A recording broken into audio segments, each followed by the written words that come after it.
내용들 속에서 담겨져 있는 것들이 무엇이냐면 유대인들의 구원에 대해서 궁극적으로 어떠한 일이 있을 것인가 하는 부분에 대해서 바울이 이제 말하기 시작해요. 시작하는 것입니다. 우리가 이제 11장에 11절부터 이제 쭉 이어지는 내용들은 유대인들의 구원과 종말에 있어 하나님의 구원하신 목적들이 어떻게 드러나는가 하는 부분을 이제 우리가 살펴보는 것이에요. 이 부분이 우리 가운데 중요한 이유는 무엇이냐면 하나님의 구원의 계획들에 대해서 우리 가운데 알게 하는 부분들이 있습니다. 이 부분은 참 우리 가운데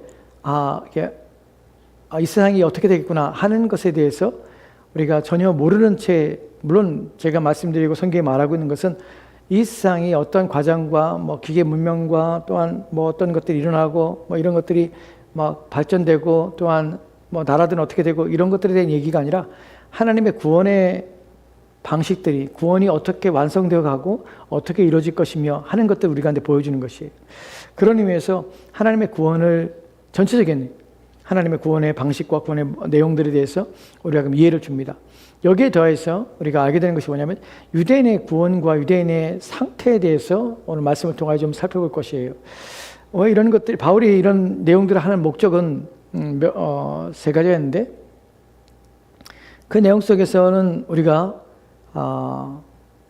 하나님의 구원, 이스라엘 관계 속에서 하나님께 어떻게 하실 것인가 하는 방식 속에서 우리는 세 가지 내용을 알게 되는데 그 방법은 조금 이따 말씀을 드리고 첫 번째 우리가 로마서 11장 11절부터 12절 말씀 보면요.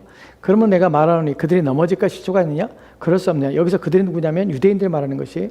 앞절에서 지금 무엇을 봤냐면 다윗이 저주에 대해서 이스라엘 백성들이 어떻게 될 것인가 하는 부분에서 이미 다윗을 통해서 예언되었던 일들이 일어났고 그래서 민족으로서 유대인들이 배제된 상태에 놓여 있는 것을 우리가 알게 되었습니다.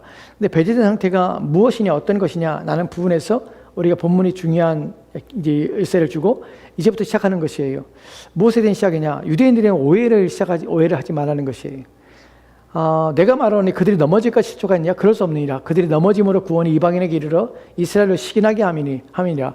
그들이 넘어짐이 세상의 풍성함이 되며 그들의 실패가 이방인의 풍성함이 되거든 하물며 그들의 충만함이리요. 여기서 우리가 알게 되는 내용들이 있습니다. 유대인들에 관한 유대인들이 어떻게 될 것인가 하는 부분이에요. 당시에 있어서 지금도 마찬가지입니다. 유대인들은 아직 민족으로서 유대인들은 배제되어 있습니다.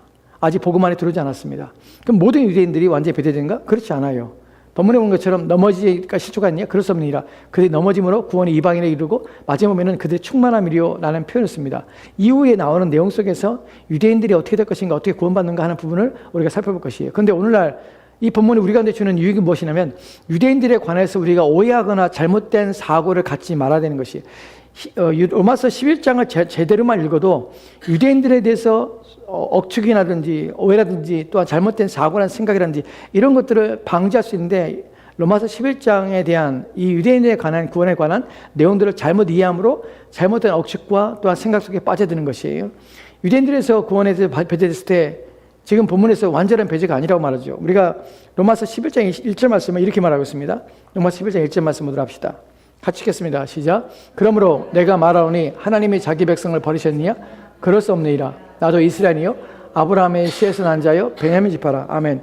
우리가 이미 살펴봤듯이 유대인들이 완전한 배제가 됐냐? 아니요. 본문에 보면은 바울이 말하죠.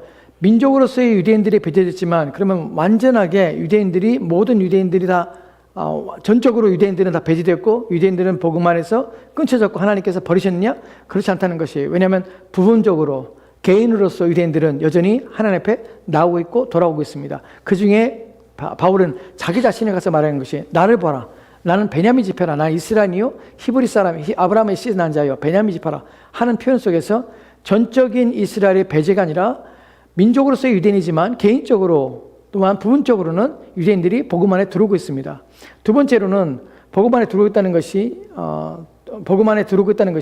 유대인들에 있어 완전한 배제로서 최종적인 결과적으로 유대인들이 구원을 받지 못하는가? 그렇지 않아요. 오늘 우리가 살펴볼 본문 속에서는 유대인들이 최종적으로 배제된 것이 아니라는 사실을 알게 되는 것이에요. 어느 기간 동안 유대인들이 배제된 건 사실입니다.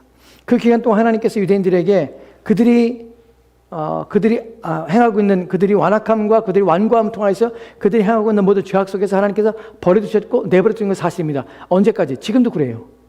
지금도 그런 상태에 놓여 있는 것이에요. 그리고 나서 이제 하는 말이 유대인과 이방인의 관계 속에서 유대인의 배제됨이 이방인에게 미치는 영향이 무엇인가 하는 부분을 설명하는 것이에요. 이 부분에서 다시 로마서 11장 11절 12절 말씀 보도록 합시다.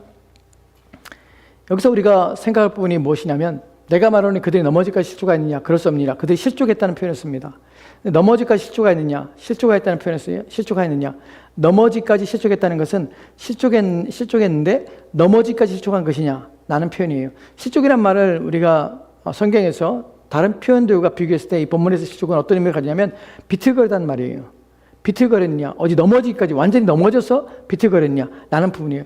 무엇 때문에 비틀거리고 이들이 비틀거리게 된 것입니까? 그들이 가지고 있는 의에 대한 집착인 것이죠. 어떤 의에 대한 집착입니까? 그들은 율법을 통해서 의롭게 되는 방식을 여전히 고수하고 있어요. 자기 조상 대대로 자기들은 구약 내에서 그들은 여전히 계속 해왔던 것이 율법을 지킴으로 의로워지고 자신들은 그 율법을 따라서 삶으로 말미암아서 하나님께로부터 의롭다고 칭함을 받고 있다고 여기는 것이에요. 그래서 자기들은 스스로 의로워 있었다고 여기저기 여기는 것이에요. 이것이 무엇이냐면 그리스도의 복음이 그들에게 거치는 것이 되었고 그리스도로 말미암아서 의롭게 되는 방식이 그들 가운데는 넘어지게 되는 것이 되었다는 사실이에요. 실족하게 된 것이에요. 여기에 대해서 성경은 우리가 로마서에서 끊임없이 바울이 말하는 것이 사람이 어떠한 방식과 어떠한 노력으로도 개인이 하나님 앞에 의롭게 될 수 있는 길은 없고 방식이 없다고 이미 선언하고 있습니다.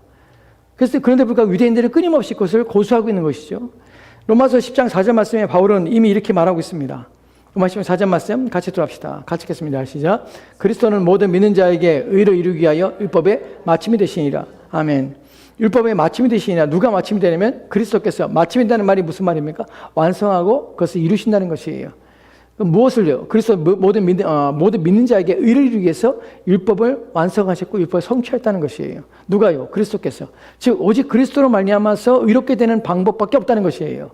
근데 유대인들은 끊임없이 자신들이 율법을 지킴으로 말미암아서 의롭게 될 수 있다는 방식을 고수하고 있다는 것이 여전히 오늘날도 우리가 의롭게 되는 자신의 경건과 거룩한 삶이 자신의 구원이라고 착각하는 사람도 있어요. 자신의 종교적 행위, 교회에서의 행위, 신앙 행위를 통해서 구원받는다고 여전히 그것을 믿고 있는 사람도 있습니다. 자신이 믿는다고 그것을 믿고 구원받는다고 말하지 않을지 모르지만 자신의 구원의 확신을 어디에 두고 있는가 하는 부분에서 가만히 생각해 볼 때에 자신의 구원의 확신은 자신의 종교적인 행위를 통해서 나의 구원의 확신을 갖고 있다고 믿고 있는 그 모든 믿음은 그리스도를 의지하지 않음으로 인하여서 의롭게 될 수 없다는 사실이에요. 여전히 오늘날도 마찬가지입니다. 교회 안에서 많은 사람들이 자기의 종교적인 행위, 종교적인 모든 행위를 통해서 그것이 나의 구원의 확증이고 증명이며 내가 천국 갈 이유라고 여긴다는 것은 그리스도를 의를 믿지 않는 것이에요. 우리의 모든 의는 무엇과 같습니까? 더러운 것과 같은 것이에요. 그래서 우리의 의로는 전혀 구원받지 못하는 것이에요. 그래서 우리는 조금이라도 우리의 어떤 행위라든지 어떠한 종교적인 신앙적인 어떤 행위에 조금 더 우리의 마음을 두거나 그것을 의지하려는 생각들을 우리는 포기해야 합니다. 우리는 오직 무엇만 의지하냐면 오직 그리스도 예수를 의지하며 그분께서 십자가에 달려 죽으심 말미암아서 이루신 그 의만이 우리 가운데 필요하며 그 의가 우리가 이 땅을 떠나는 그날까지도 우리가 믿고 의지해야 될 오직 유일한 의입니다. 여러분 인생을 떠날 때 내가 이렇게 교회 안에서 이렇게 행했고 여지껏 나의 삶이 이렇게 행했기 때문에 하나님께서 나를 받아주려 여기면 안 됩니다. 우리 인생의 마지막 날에 내가 여지껏 살아온 삶이 나를 구원해 주라고 생각하면 안 됩니다. 그건 잘못된 것이에요. 여러분이 행한 어떤 것들이 여러분을 구원해 주지 않습니다. 그러니까 우리의 인생의 마지막 날에 보면은 내가 하나님 앞에 가 확신을 어떻게 했냐면 내가 여지껏 교회 생활했고 이게 신앙생활했고 교회에서 열심히 봉사했고 섬겼고 하기 때문에 내가 여지껏 하나님 앞에서 바르게 살려고 애썼고 노력했기 때문에 이 모든 것이 나로 하여금 하나님께서 마련하신 천국에 들어보낼 이유가 된다고 여기는 마음이 내게 있다면 나는 구원받지 못한 것이 나는 그리스도가 없는 것이 우리는 그 어떤 것도 필요 없습니다. 오직 누구만 필요하면 오직 그리스도 예수밖에 필요 없습니다. 이것이 여러분의 마지막 이 땅을 떠나는 날에 여러분 마음에 있어야 될 오직 유일한 것이 무엇이냐면 그리스도입니다. 그분의 의밖에 내게 필요 없다는 것이 내가 오직 하나님 앞에 가는 것은 예수 그리스도 그분의 피밖에 없습니다. 이것이 저와 여러분의 고백이 되어야 됩니다. 오늘 내가 이 땅에서 눈을 감고 또한 눈을 떴을 때 내가 어디에 있을 것인가 하는 부분은 그리스도를 믿고 있냐 믿지 않느냐 그분 안에 있는가 그렇지 않은가 이것이 결정하는 유일한 방식입니다. 그렇기 때문에 우리는 이 불에 대해서 바울이 지금 말하고 있는 것처럼 걸려 넘어지는 일들을 조심해야 됩니다. 실족하지 않도록 조심해야 합니다. 실족이란 말이 무슨 말이었습니까? 흔들리는 것이, 비틀거리는 것이에요. 넘어지려고 하는 것이에요. 다시 로마서 10장, 11장, 12절 말씀, 12절 말씀 보도록 합시다. 여기서 우리가 이제부터 유대인들에 대해서 생각해 볼 것인데, 그들이 넘어지기까지 실족하느니라, 그럴 수 없느니라. 그들이 넘어짐으로 구원이 이방인에게 이르러. 지금 이스라엘이 어떤 상태에 있는지, 그 다음에 마지막에 그들의 충만함이요 라는 표현 속에서 먼저 말씀드리고자 하는 것은 유대인들에 대해서 바울이 지금 말하고 있는 이유에 대해서 먼저 말씀을 드리고자 합니다. 바울이 지금 유대인에 대해서, 유대인의 구원에 대해서 지대한 관심을 가지고 하나님의 구원의 목적에 대해서 지금 말하고자 하는 것이 아니라 유대인들에 대한 문제가 오해를 불러일으키다는 사실 때문에 바울이 지금 이 말하고 있는 것이, 어떤 오해를 불러일으키냐면 유대인들이 걸려 넘어진 것들이, 넘어져서 지금 배제된 상태에 놓여 있는 것이 사실인 것이에요. 바울이 지금 말하고 있는 것이 10장에서 말하는 것이, 내가 마음에 큰 근심이 있어요. 내가 내 혈육 때문에, 즉 유대인 때문에 큰 근심이 있는 것이에요. 왜냐하면 그들이 배제된 것처럼 보이기 때문에, 복음 안에 들어오지 않기 때문에 마음에 큰 근심이 있는 것이에요. 그런데 지금 그런 상태에 놓여 있는 것 때문에 사람들이 오해를 하고 있어요. 뭘 오해냐면 유대인들을 하나님께서 버리셨다라는 것으로 오해된 것이에요. 유대인들에 대해서 경멸하거나 또는 유대인들에 대해서 혐오하거나 하는 문제들이 발생하기 시작한 것이에요. 그 문제는 지금도 여전히 역사 속에서 우리가 보고 있고, 또한 지금도 그런 문제를 가지고 있는, 그렇게 생각하는 경향성을 가진 사람들이 있습니다. 왜냐하면 우리가 히트를 통해서 유대인들이 600만이라는 사람들이 죽임을 당하는 사건들을 우리가 보게 됩니다. 왜냐하면 유대 민족에 대해서 너희들이 우리 주 예수 그리스도를 십자가에 달려 죽게 함으로 너희들은 그 형벌을 받아야 돼 라는 것으로 민족적으로 낙인을 찍는 것이에요. 여러분 셰익스피어를 알죠? 셰익스피어 책에서 1596년도에 아마 기록된 것으로 추정되고 있는 베니스라는 책이 있습니다. 셰익스피어 책인데 거기에서 유대인 한 사람이 나오는데 샤일록이라는 사람이 나와요. 그 사람이 베니스의 상인이에요. 샤일록인데 고리대금업자예요. 그 사람이 상인이 아니라 그 사람은 베니스에서 고리대금을 하는 사람이에요. 셰익스피어의 베니스의 상인이라는 책에서 보면은 그 당시에 베니스에서 유대인들의 어떤 이미지가 어땠는지를 격렬하게 드러나요. 유대인인 샤일록을 그리는 데 있어서 이 사람들은 피도 눈물도 없는 잔인한 사람들로 묘사돼요.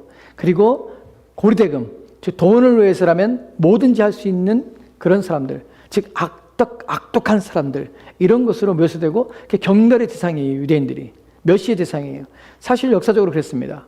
그러니까 당시에 지금 바울이 로마서를 기록할 당시에 본문을 통해서 알리고자 하는 중요한 메시지가 무엇이냐면 유대인들에 대해서 경멸하거나 모욕하지 말아라는 것이에요. 누가? 이방인들이. 너희들이 교회 안에 들어왔지만 교회 안에 들어와서 나는 너희들을 믿고 너희는 구원받았어. 근데 유대인들은 배척됐기 때문에 하나님께 완전히 버리셨구나. 그래서 저들은 경멸의 대상이야, 멸시의 대상이야, 혐오의 대상이 돼야 돼 라고 생각하지 말라는 것이에요. 이후에 로마서 11장 그 뒤에 나오는 내용들에서 뭐냐면 원 가지를 아끼지 않았는데 접붙임받은 너희 가지를 아낄 뿐이야. 아끼겠느냐 라는 말로 경고를 합니다. 이방인들이 스스로 교만하지 말라는 것이에요. 남의 넘어짐에 대해서 우습게 여기거나 또한 경멸하거나 혐오하지 말라는 것이에요. 그들의 구원에 대해서 어떤 방식으로 이루어질 것인가, 왜 그런 일을 당했는지 그것을 설명해 주고자 하는 것이에요. 여기에 또 다른 하나가 오늘날 우리에게서는 이 본문에서 반대의 내용들을 좀 생각해 봐야 합니다. 유대인들의 구원에 관해서 착각하면서 잘못된 사고를 가지고 있는 것들이 오늘날 만연합니다. 그 중에서 백두 예루살렘이라는 것들을 가지고 말하는 선교단체라든지 또는 시오니즘, 또 유대주의죠. 유대 민족주의자, 반유대주의가 아니라 유대 민족주의자, 유대 우월주의를 그 정치를 가지고 말하는 사람도 있습니다. 여러분 제가 30년 전이죠. 30년대 젊었을 때 그 당시에 책을 읽을 때 저는 책을 거예요. 왜냐하면 책 사는 것을 너무 책을 읽고 싶고 또 책을 알고 싶어서 지식에 대한 호기심이 너무나 강렬해서 그래서 서점에 가면 책을 사는데 돈을 다 썼습니다. 그러니까 책을 무지하게 많이 샀어요. 근데 지금 다 버렸어요. 사실은 그 많은 책을 다 버렸어요. 왜 버렸냐면 다 쓸데기 없는 책을 산 거예요. 눈이 없이 책을 사면 안 돼. 읽을 수 있는 눈이 없고 좋은 양서를 분별할 수 없는 눈이 없는 사람이 책을 사면 양서가 아닌 아주 악설을 사서 우리에게 해로운 책을 우리가 사는 경향성을 가지고 있습니다. 제가 그랬어요. 없으니까, 보는 눈이 없으니까 그냥 베스트셀러 나온 책들을 막 사는 것이에요. 그 중에 쓰레기 같은 책들이 너무나 많았죠. 대부분이 그랬죠. 그 중에 그 당시에 나온 책들을 보면은 유대인들에 대해서 어떤 목사님들이 책을 쓰지 않냐면 유대인들의 통해서 배우는 삶의 지혜라든지 자녀 교육법이라든지 유대인들이 받는 복이라든지 하나님을 이렇게 잘 믿으면 복을 받는다든지 제가 그 당시에 들으면서도 이해가 안 갔어요. 유대인들이 하나님을 잘 믿어서 복을 받았대. 유대인들이 똑똑한 이유가 무엇이냐면 하나님 잘 믿어서 똑똑해졌대. 그래서 하나님 잘 믿으면 복을 받고 똑똑해진대. 근데 유대인들은 예수 그리스도를 믿지 않아요. 유대교인들이에요. 그들은 우리가 믿는 하나님 믿는 것이 아니에요. 자신들이 만들어내는 하나님 믿고 있는 것이죠. 그러니까 자신들은 아브라함의 하나님이라고 야곱의 하나님이라고 이삭의 하나님이라고 하지만 그들은 우리가 믿는 하나님이 아니에요. 우리가 믿는 하나님은 아브라함과 이삭의 야곱을 내 영적인 이스라엘을 내신 하나님이시고 그들은 육적인 혈통을 따라서 자기들이 믿고자 하는 마음을 가지고 있는 것이에요. 근데 그런 하나님을 믿으면서 교회 안에서 설교를 하는데 유대인처럼 하나님께서는 유대인에게 복을 주셨고 유대인들이 하나님 잘 믿음으로 복을 받았습니다. 그렇다면 무슨 논리가 되는 것이 우리 또한 유대인처럼 되기 위해서는 유대인의 하나님 믿고 유대인의 종교, 유대교인이 되어야 되는 것이에요. 그럼 기독교와 유대교가 연합되고 하나 되는 것처럼 착각이 만들고 혼동되게 만드는 것이에요. 그 다음에 유대인들이 이런 상황 속에서 유대인들이 잘 돼야 되고 유대인들이 복을 받아야 되고 결국에는 마지막 날은 유대인들이 예루살렘이 회복되고 또 유대인 나라가 세워지고 그래서 유대인들이 복을 받는 그래서 주님의 나라가 올 때에 유대인들이 다 모두가 구원받고 높은 자리에 올 것이다. 나는 생각하는 것이 이게 유대 민족주의거든요. 여러분 그런 생각 가지고 지금도 전쟁이 일어나는 이유가 유대 민족주의 때문에 전쟁이 일어나는 것이에요. 그러니까 이런 문제들이 과연 타당하고 성경적인가 하는 부분이에요. 그렇지 않아요. 유대인들은 배제된 것이에요. 만약에 유대인들에 대해서 얘기한다면 그들은 다른 종교를 가지고 있고 하나님께 버림받은 자의 상태에 있는 것이 지금. 근데 그걸 가지고 우리가 복을 개념으로 또 하나님께서 그들에게 축복하셨다는 표현을 쓰는 이런 것들이 가능한가 하는 것이에요. 얼마나 무지하면 그런 표현을 쓰고 그렇게 이해하는 것이에요. 여러분 유대인들은 지금 민족적으로 버림받은 상태예요. 배제된 상태예요. 영원히요? 아니요. 그렇진 않아요. 우리가 다음 시간이나 다다음 시간에 계속 살펴보겠지만 하나님께서 마지막 때 어느 때에 유대인들을 하나님 회복하신 때가 있습니다. 그런데 유대인들이 회복할 때 그들이 제사가 회복되는 것이 아니에요. 그들이 옛날 유대교로 율법대로 제의를 행하고 하는 것이 아니에요. 그들이 그리스도 안에 들어오는 것이. 유대인들이 회복될 때가 있지만 그때는 언제인지 우리가 정확히 알지 못해요. 하지만 마지막 날 하나님께서 유대인들을 풍성한 가운데 민족 가운데 들어오게 하실 것이에요. 돌아오게 하시는데 그때는 언제냐면 유대인들이 그리스도 예수께 의지하며 그분을 믿음으로 돌아오는 것이에요. 그들이 다른 하나님 믿는 것이 아니에요. 유대 종교 속에서 유대 종교가 회복돼서 그들이 구원받는 것이 아니에요. 오직 예수 그리스도 말미암아서 구원을 받는 것이에요. 그러니까 이런 문제들, 어리석음들이 교회 안에서 여전히 지금도 그런 식으로 가리키며 유대교에 대해서 예루살렘이 회복되고 유대인들이 잘 돼야 되고 그래서 한국에서 무슨 집회할 때 보면은 유대인 국기를 흔드는 거 보면 미친 것도 아니고 뭐 하는 짓인지 모르겠어요. 그러니까 이게 어리석음이에요. 무지성을 가진 사람들은 교회 안에서 뭐가 유대교고 뭐가 기독교인지 기독교와 유대교가 어떻게 다른 것인지 유대인들의 지금 상태가 어떤지 명확하게 이해가 없기 때문에 여전히 지금도 유대인을 추종하고 유대인들이 하나님께 복을 받는 것처럼 착각하는 것이 그렇지 않아요. 여러분 세상적으로 잘 되는 것이 하나님께 복을 받아서 그런 것은 아니에요. 하나님께서 악인에게도 해를 주시고 비를 주십니다. 악인에게도 하나님께서 은혜를 베풀어 일반 은총을 주세요. 그런 걸 통해서 하나님이 함께 하실 때는 복을 받아서 물적으로 풍요롭고 잘 된다고 그런 생각하는 것이에요. 여러분 어떤 사람들은 그렇게 말합니다. 미국에서 유대인들이 정치를 잡고 정치계 그다음에 경제계에 막 여러 나라 여러 곳에서 높은 자리에서 미국을 다스린 것처럼 미국에서 개입하고 하는 것들 영향력을 행사하고 하는 문제들을 봅니다. 그러면서 유대인들에 대해서 유대인들이 원래 똑똑하고 하나님께 복을 받아서 똑똑하고 지혜롭고 또한 능력 있고 하나님 복을 주셔서 그런 자리에 있다고 착각합니다. 여러분 사람이 노력해서 그럴 수 있죠. 하지만 모르는 것이 있습니다. 무엇이 모르냐면 미국의 1차 대전, 2차 대전 후에 미국의 이민 온 유대인들은 다 부자였어요. 부자들이 이민 온 거예요, 미국에. 가난한 사람들 온 게 아니에요. 그들이 금융계에서 큰 손이 된 이유는요, 이미 부자 된 사람들이 미국에 와서 그 부유를 통해서 부를 확장시켜 간 것이에요. 유대인 중에 가난한 사람도 있어요.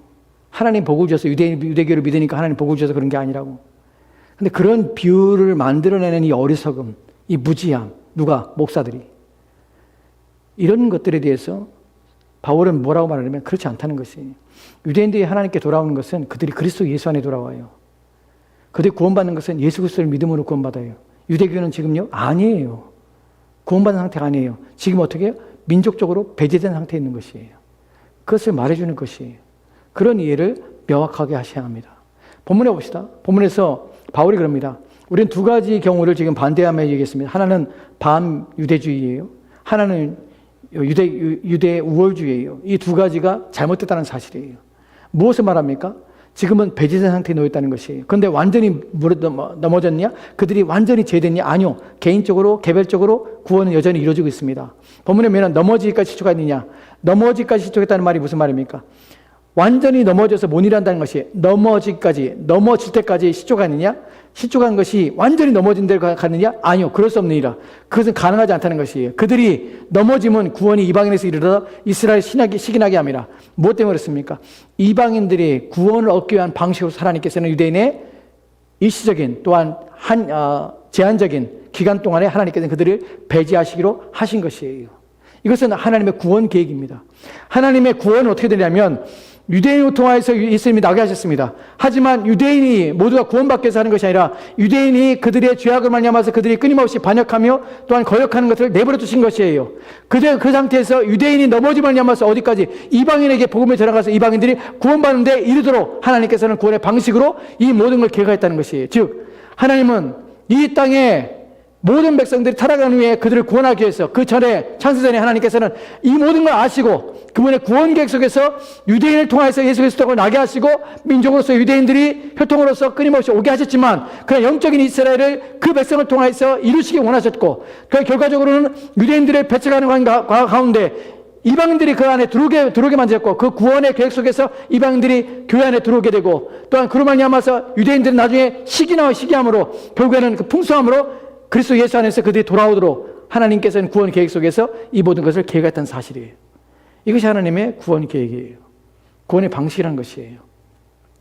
이 과정 속에서 지금 이 과정이 흘러가고 있다는 것이에요. 그래서 우리는 하나님의 구원이 어떻게 진행되고 어떻게 이루어져 가겠구나 하는 것을 이해하게 되는 것이에요. 본문에서 중요한 것이 우리가 하나 다뤄야 될 것이 뭐냐면 한글 성경은 오해하기 쉬운데 이해가 안 되는 부분이 있습니다. 그들이 넘어질까지 시초가 있냐? 그럴 수 없냐? 그들이 넘어짐으로 라는 표현을 씁니다. 넘어질까지 시초가 있냐? 넘어지기까지 시초가 않았다는 것이 그래서 완전히 넘어진 것이 아니라는 것이에요. 그런데 그들이 넘어짐으로라는 표현을 써요. 같은 표현처럼 보입니다. 그런데 사실은 원문은 다른 의미예요. NIV 보면 이렇게 읽됐어요. NIV 봅시다. NIV 보면은 again I ask 내가 말하는데 Did they stumble so as to fall beyond recovery? 무슨 말입니까? 여기서 fall이라는 단어를 씁니다. 근데 그 다음에 나오는 거는 not at all, because of their transgression. 여기서는 넘어짐이라는 말이 fall이라는 단어로 되면 무엇을 씁니까? transgression이라는 단어를 써요. transgression이 무슨 말입니까? 죄악이라는 것이에요. 즉 이들이 비틀거리고 죄악이라는 것이 잘못된 길을 간 것이 어긋난 길을 간 것이에요.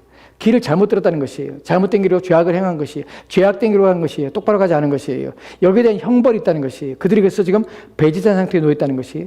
즉 넘어지기까지 완전히 시초가해서 더 이상 못 일어냐? 회복이 불가능하냐? 아니요, 그렇지 않아. 그들이 죄악을 행했지만은 그 죄악에 대해서 형벌을 가하기 때문에 형벌 때문에 그들이 지금 배제된 상태에 놓여 있는 것이야. 나는 것이에요. 그건 어느 때까지? 하나님이 정하신 때까지. 그리고 그때에 그들이 그리스도 안에서 회복될 것이야. 나는 것을 말하는 것이에요. 즉 유대인들에서 오해하지 말라는 것이에요. 어떤 오해? 유대인들을 경멸하거나 멸시하지 말라는 것이에요. 그들이 이제 더 이상 안 들어온다고 생각하지 말라는 것이에요. 어느 순간 어느 날 그들이 돌아올 것이고 그렇게 넘어지는 이유는 무엇이냐면 하나님의 크신 원대하시며 창세전부터 계획하신 하나님의 구원의 목적 때문에 유대인들이 넘어질 것이며 그것을 미리 말씀하셨고 그 다음에 그 넘어짐 말미암아서 유대인 이방인들이 교회 안에 들어오는 기회로 하나님께서 만드셨고 그 은혜를 베푸셨다는 것이에요. 이것이 하나님의 구원의 관계 속에서 계획 속에서 이루어진 것이라는 것이에요. 이것을 이사야에서 보면 이사야에서 49장 6절 말씀이 이렇게 기록되었습니다. 같이 돌아갑시다. 시작. 그가 이르시되 내가 나의 종이 되어 야곱의 지파들을 일으키시며 이스라엘 중에 보존된 자를 돌아오게 할 것은 매우 쉬운 일이라. 내가 또 너를 이방의 빛으로 삼아 나의 구원을 베풀어서 땅까지 이르게 하시리라. 아멘. 이 본문의 내용은 예수 그리스도에 대한 내용입니다. 예수 그리스도의 하실 일에 대한 내용이에요. 또 내가 너를 이방의 빛으로 삼아 나의 구원을 베풀어서 땅까지 이르게 하리라. 선지자를 통하여서 말씀하신 선지자를 통하여서 표현한 것처럼 보이지만 결국에는 예수 그리스도를 통하여서 이방의 빛으로 오신다는 사실을, 즉 하나님께서는 이미 구원의 계획 속에서 유대인들이 배제될 것을, 유대인들이 자신의 죄악으로 말미암아서 어긋난 길을 갈 것을 아셨고, 그렇게 하심을 하나님께 허용하셨고, 그로 말미암아서 이방인들이 그 교회 안에 들어오는 기회를 삼으셔서 그들로 하여금 오게 하신 것이, 여기서 중요한 것이 무엇이냐면 하나님께 즉흥적으로 우리를 구원하시고 이방인을 구원하시로 작정한 것이 아니에요. 창세전에 이미 하나님의 구원의 계획 속에서, 하나님 모든 걸 아시는 그 전지하심 속에서 하나님은 그 모든 것을 계획하셨고, 그런 방식으로 우리를 구원하셨고, 또한 이방 유대인들은 나중에 이방인의 충만한 수가 들어오는 후에 이후에 그리스도 안에서 유대인들을 부르실 것을 하나님의 구원 계획 속에서 계획했다는 사실이에요. 이것이 하나님 드러나는 하나님의 구원의 전체적인 계획이라는 것이, 이것이 구약에도 이미 예언된 것이에요. 예수님 또한 이런 것에 대해서 말씀하셨습니다. 마태복음 21장에 3절 말씀은 이렇게 기록되었습니다. 같이 들어갑시다. 시작. 그러므로 내가 너에게 이르노니 하나님의 나라를 너희는 빼앗기고 그 나라의 열매 맺는 백성이 받으리라. 아멘. 본문에 보면 그러므로 내가 너에게 이르노니 하나님의 나라를 너희는 뺏기고 그 나라의 열매 맺는 백성이 받으리라. 누굽니까? 이방인들이. 그들에게 복음의 전가되고 그들이 들어오게 되는 것이에요. 다시 로마서 11장 11절 말과 12절 말씀으로 합시다. 여기서 이제 마지막 내용을 좀 살펴보고 오늘 말씀 마치도록 합시다. 지금 우리가 읽고 살펴본 내용들은 무엇이냐면, 바울이 지금 이 얘기를 왜 하는 것이 하는 부분에서, 왜냐하면 오해예요. 유대인들에 대한 오해. 하나는 보니까 반유대주의, 혐오와 경멸 하지 말라는 것이에요. 이방인은 너희들아, 너희들이 예수를 믿고 있다고 착각하고 너희들에서 교만하지 말아라. 원가지도 아끼지 않았는데 하물며 접붙박진 가지는 얼마나 아끼지 않겠냐. 주의하고 조심하라. 교만하지 마라. 두 번째는 바른 이해를 가져라. 너희들이 이방의 유대인들이 넘어짐이, 오히려 그들이 넘어짐이 무엇이냐면 너에게 큰 이익을 줘서 하나님의 구원 계획 속에서 너희를 불러내시는 기회로 하나님께서는 삼으셨고, 그 계획 속에서 하나님이 일을 이루셨다. 우리가 얼마나 감사한지 몰라요. 하나님께서는 이런 계획 속에서 우리를 불러내신 것이에요. 그래서 하나님의 자녀를 삼아주신 것이에요. 또한 여기서 우리가 알게 되는 것이 무엇이냐면, 마지막으로 우리가 알게 되는 것이 구원이 이방인에 이르러 이스라엘로 시기나게 하려 함이라. 시기나게 하려 함이라 라는 것이에요. 본문에서 시기나게 하는 것은, 시기란 것은 항상 부정적으로 사용됩니다. 시기란 부정적이에요. 그런데 사실은 본문에서는 시기란 부정적인 의미가 아니라 본문에서는 긍정적인 의미로 표현되고 있습니다. 그리고 시기란 본문에서의 의미는 좀 더 남의 것을 질투하며 남의 것을 뺏기를 원하는 그런 마음이 아니라 좀 더 큰 의미를 담아내고 있습니다. 어떤 의미를 담아내냐면 생각하고 관찰해보는 것이, 그 따져보는 것이, 무엇에 따져봅니까? 왜 우리는 복음에서 왜 떨어졌을까? 이방인들이 저 복을 받고 있는, 하나님의 그 복을 받고 있는 것 때문에 우리는 왜 그 복을 받고 복을 받는 데서 왜 밀려났을까? 나는 것을 생각해보고 따져보는 것이. 그 어떻게 해요? 그래서 그 마음을 가지고 다시 하나님께로 나오도록 만드는 것이. 결과적으로 복음은 유대인들을 하여금 하나님께 돌아오게 할 것입니다. 결과적으로 하나님께서는 유대인들을 구원하실 것입니다. 어떻게 해요? 우리가 믿는 복음과 동일한 복음을 가지고 그들이 하나님 앞에 나오게 하실 것입니다. 어떤 방식으로 우리는 이루어질지 몰라요. 하지만 중요한 것은 유대인들의 구원은 그들이 믿는 방식이 아니라 우리가 믿는 방식으로 그들 또한 구원을 받는다는 사실을 우리는 압니다. 그래서 유대인들 또한 그리스도 예수를 반드시 주라 고백할 날이 오게 될 것입니다. 그날이 언제인지 우리는 알지 못합니다. 그러나 언젠가 그들은 우리가 그리스도 안에서 받는 복과 은혜가 무엇인지를 이해하게 될 것입니다. 그리고 그 복과 은혜에 대해서 생각할 때 자신들이 소외했다는 것 때문에 속상해할 것이고, 그것 때문에 하나님 앞에 나와서 다시금 회개하며 그들이 그리스도 안에서 새 생명을 얻게 될 것입니다. 이것이 본문에 말하는 시기예요. 여러분, 본문에서 하나님께서는 시기 나게 하시는데, 시기 나게 하시는 것들이 죄로 말미암아 일어난 것이 아닙니다. 그리스도께서는 제자들과 함께 떡을 드시되 내가 너희와 함께 이 떡을 먹기를, 이 포도주 마시고 함께 떡을 먹기, 유월절 먹기를 내가 간절히 원했다는 표현을 씁니다. 이게 원했다는 것이 욕망하다는 것이에요. 욕망이라는 것이 죄는 아닙니다. 물론 죄가 될 수 있죠. 하지만 간절히 바라는 것은 그 자체로는 죄가 아닙니다. 근데 무엇을 구하고 무엇을 욕망하느냐에 따라서 죄가 되게 되고 죄가 되지 않는 것이에요. 예수님께서는 간절히 하나님의 뜻이 이루어지기를 간절히 원하는 거 바라는 것이에요. 그것은 그 욕망은 죄가 되는 것이 아닙니다. 본문에 시기라는 것이 왜 죄가 아니라면, 영적인 것, 거룩한 것을 시기하는 것들에 대해서는 성경에서는 바른 욕망입니다. 하나님께서 우리를 창조할 때 우리 마음속에 무엇을 욕망하냐면 하나님과 함께하기를 욕망하기 원하신 것이에요. 하나님을 간절히 찾기를 원하기를 우리 마음에 두신 것이에요. 하나님 영적인 것에서 식이 나도록 우리 마음속에 갖는 것은 거룩한 것입니다. 여러분, 우리는 그런 시기를 가져야 돼요. 세상 것에 대한 시기가 아니라 남이 나보다 더 하나님을 더 사랑하는 것에 대해서 나는 왜 그렇지 못한가 하는 것에서 고민하셔야 돼요. 나는 왜 더 경건치 못하는가 하는 부분에서 고민하셔야 돼요. 나는 왜 더 거룩하지 못한가에 대해서 고민하셔야 돼요. 내 마음은 왜 어떻게 열정적이지 못하는가 하는 부분에서 고민하셔야 돼요. 왜 누구나 하나님을 생각할 때마다 가슴 저미는 감정의 북받침을 가지고 하나님의 은혜에 대해서 감사하며 또 하나님의 은혜를 위하여 하나님의 영광을 살고자 하는 마음이 끊임없이 불타오르는데 왜 나는 냉랭하며 식어진 마음을 가지고 있을까 하는 것 때문에 시기하셔야 돼요. 우리는 영적인 일에 시기하지 않습니다. 세상적인 일에는 시기하면서, 여러분 그러지 마셔야 합니다. 여러분 마음을 바꿔서 영적이고 거룩한 일을 시기하십시오. 그리고 더욱더 경건해지고 더 거룩하기 위해서 더욱더 애를 쓰십시오. 그런 마음을 달라고, 그런 것들에 소망하며 그런 것들을 갈망하게 달라고 지금 도와주십시오 라고 여러분 마음을 하나님 앞에 내어놓고 은혜를 갈망하셔야 됩니다. 하나님께서 여러분을 뜨겁게 하시고 하나님을 향한 열심히 여러분을 삼키기를 간절히 원하셔야 합니다. 하나님을 향한 열심히 여러분을 삼켜 여러분의 삶이 하나님을 향하여 불타오르는 삶, 그런 삶이 되시기를 부탁드립니다. 기도합시다.